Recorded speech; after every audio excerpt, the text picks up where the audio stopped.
via video conference. Please welcome Professor Chomsky.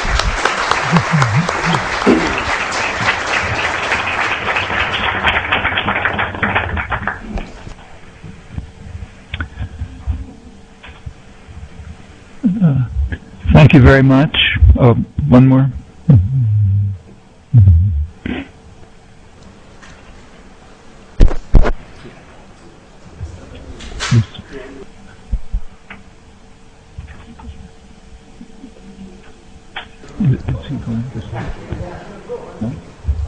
Professor Chomsky, do you wish to start your lecture? You can begin. I can begin. Thank you very much for the gracious greeting. I'm personally very sorry that I cannot be with you in person today. I was looking forward very much to another opportunity to visit BZU University. The first time I spoke at BZU, it was during the first Intifada, and it had to be moved to East Jerusalem. The authorities had closed down the university. The second time was about 10 years later, when I was able to visit the campus with my close friends, Azmi Bishara and Amira Haas, and had been hoping to come again today. Without any further comment, it's even more disappointing, far more disappointing, that a government, any government, should assume the right to determine who can be invited to speak by a free and independent university. And I hope that kind of boycott, as you correctly called it, will soon come to an end. Well, turning to the topic, which is about the United States and its place in the world, the literature on U.S. foreign relations and international affairs has a common theme pretty much across the spectrum. The common theme is sometimes called American exceptionalism. That's the idea that the United States has a unique dedication to freedom, democracy, human rights, all good things. There are two problems with this common theme. One is it's not exceptional. In fact, it's close to universal.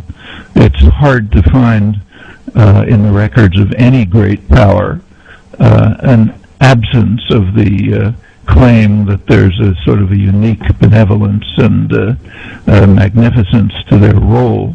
That's even true of the worst monsters. The second problem is that the theme, the motif of American exceptionalism is the doctrine is completely contradicted by the historical record, overwhelmingly from the origins of the country. And that poses a task for the intellectual community, namely to reconcile the gap, the chasm, in fact, between the doctrine and reality. And that's a task that absorbs a great deal of energy and attention in interesting ways. Well, the fact that the doctrine is completely refuted by history doesn't mean that there is no truth to it. There are elements of American exceptionalism. Some of them, in fact, are attractive. So the United States is unusual, I think unique, at least since the 1960s, in its protection for freedom of speech, a core principle of human rights. A second crucial difference is that for over a century, the United States has been by far the largest economy in the world. By moving to more recent times, by the end of the Second World War, the United States had literally half the wealth of the world. it's an unparalleled degree of concentration of wealth that was reduced over time as the industrial countries were reconstituted after the war and decolonization took place. And by 1970, the world had become more diverse, sometimes called tripolar, with three major centers of economic strength: North America, based in the United States, Europe, primarily Germany and France, and Northeast Asia, which already at that time, even before the rise of China, was becoming the most dynamic growth area in the world. So by then the United States had maybe 25% of the world's wealth, which is a figure that remains pretty constant since.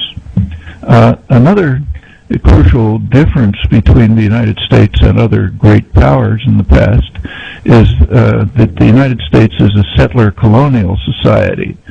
That's the most extreme and brutal form of imperialism.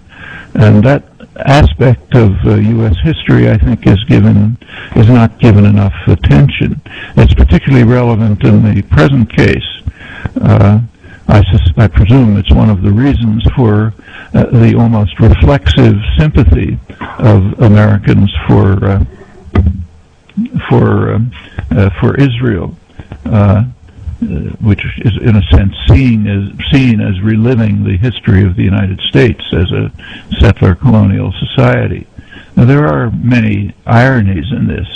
The earliest settlers in the United States, the ones who settled New England, where I live, they were mostly religious extremists. They perceived themselves as the children of Israel, waving the holy book as they came to the promised land to kill the Amalekites and drive them out. And of course, doing it with the most benevolent of reasons. If you look at the state of Massachusetts, where I live, it received its charter from the King of England in 1629, and it established a great seal of the state of Massachusetts, which you can find on the internet. It pictures an Indian with a scroll coming out of his mouth saying, "Come over and help us." So the Indians were pleading with the settlers to come and rescue them from their state of paganism, and the result was that they were exterminated, which was puzzling to many commentators because the U.S. was following God's will. And it's a theme called providentialism, runs right through American history from the earliest settlers right up to George W. Bush.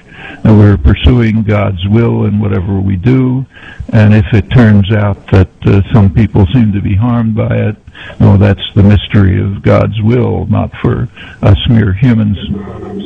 What? Speak louder. Speak louder. I'm sorry, I can't manage it. Okay, I tend to speak softly, but I don't have a big stick.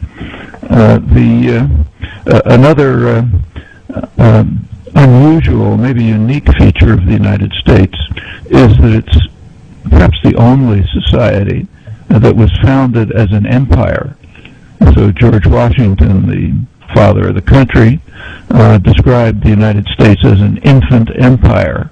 The colonies were to expand and grow.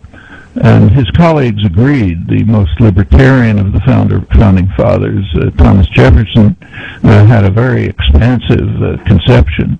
In his view, the new colonies would, of course, drive out the native population. Actually, they exterminated them for the most part, and would expand.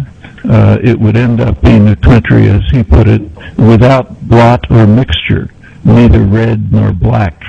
So the Indians would disappear, the blacks